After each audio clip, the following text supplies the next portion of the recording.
ఏదో పవన్ కళ్యాణ్ గారికి ఉడతా భక్తిగా ఇక్కడ ప్రచారం చేస్తానికి వచ్చాం. ఎండలో తిరిగినప్పుడు ఎందుకంటే అంత కష్టపడతారు, పవన్ కళ్యాణ్ గారు గెలుపు గ్యారంటీ, మీరు ఇంత కష్టపడక్కని పని లేదు అని చాలా ఆనందం ఉంది. అలా చెప్తుండే జనం.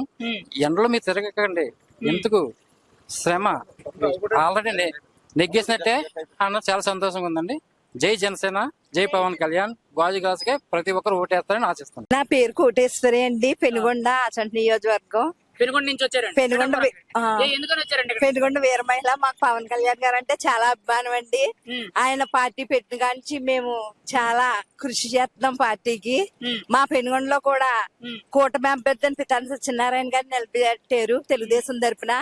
అక్కడ ప్రతి ప్రచారంలోనూ మా వీర మహిళలు జన సైనికులు అందరం బాగా తిరిగాం, చేసేవండి. అయినా పవన్ కళ్యాణ్ గారి అభిమానంతో ఇక్కడ ఎలా స్పందన ఉంటుందో చూద్దామని వచ్చామండి. ఇప్పుడు అసలు మీకు అభిమానం అని ఇక్కడికి వచ్చారన్నారు కదా, ఎందుకంత అభిమానం, ఎందుకంత ఆయన ఆదేశాలంటే మాకు చాలా ఇష్టం. వీర మహిళలు అంటే ఆయన చాలా గౌరవించారు, వీర మహిళలకు ఒక బిరుదు కింద ఇచ్చారు.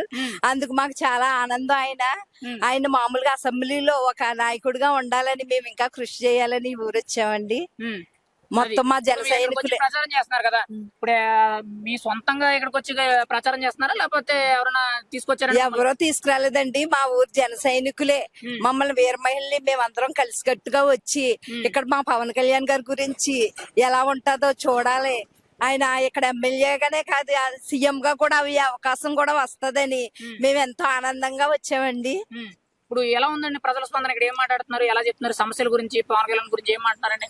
చాలా బాగుందండి. అలాంటి దేవుడు ఇక్కడ వచ్చినందుకు మాకు చాలా ఆనందం. మా నియోజకవర్గంలో వస్తే ఎంత బాగుంటుందో అని ఆనందించాము. ఇక్కడ స్పందన చాలా బాగుందండి. అందరూ 1,00,000 మెజార్టీ 1,00,000 మెజార్టీ అంటున్నారు. 1,00,000 దాటే ఉంటది. ఆయన ఎలాగైనా ఈ ఎక్కడా లేని విధంగా ఆయన మెజార్టీతో అసెంబ్లీలో అడుగు పెడతారు, అందరికి ఆనందాన్ని ఇస్తారని కోరుకుంటున్నాను. గెలిచి తీరుతారంటారు. తీస్తారు. ఆ రోజు మీ ఆనందం ఎలా ఉంటుంది అంటారు? ఆ రోజు అయితే చెప్పలేము మేము. ఇప్పుడు ప్రచారం చేయడానికి మీరు ఎక్కడి నుంచో డబ్బులు ఖర్చు పెట్టుకుని ఇక్కడికి వచ్చారండి, జిల్లాలు దాటి. మరి మీరు అనుకున్నట్టు ఆయన ఎమ్మెల్యే మొదటి అడుగు అసెంబ్లీలో పెట్టి మాట్లాడిన రోజు మీ వీర మహిళలందరూ ఎలా ఉంటదండి? చాలా ఆనందం అండి. మా జీవితాలకి ఇంకా ఆనందం అంటే అదే. ఇంకా ఈ జన్మలో మాటలు రావు. మాకు చాలా ఆనందంగా ఉంటది. అది మీ జీవితంలో ఏదైనా అసంతృప్తి ఉందంటే అది అక్కడ తీరిపోయినట్టేనండి.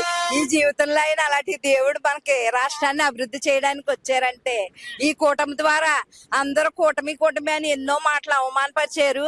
ఆయన ఎందుకు వచ్చారంటే ఈ దేశాన్ని కాపాడటానికే వచ్చారు. అభివృద్ధి భావితరాల భవిష్యత్తు గురించి ఆయన నిలబడి ఎన్ని అవమానాలైనా భరించి ఈ ముగ్గురు కలిసి కూటమి గెలిపించుకుని ఆయన అత్యధిక మెజార్టీతో గెలవాలని మేము అందరం వీర మహిళల తరఫున జై జనసేన. Thank you.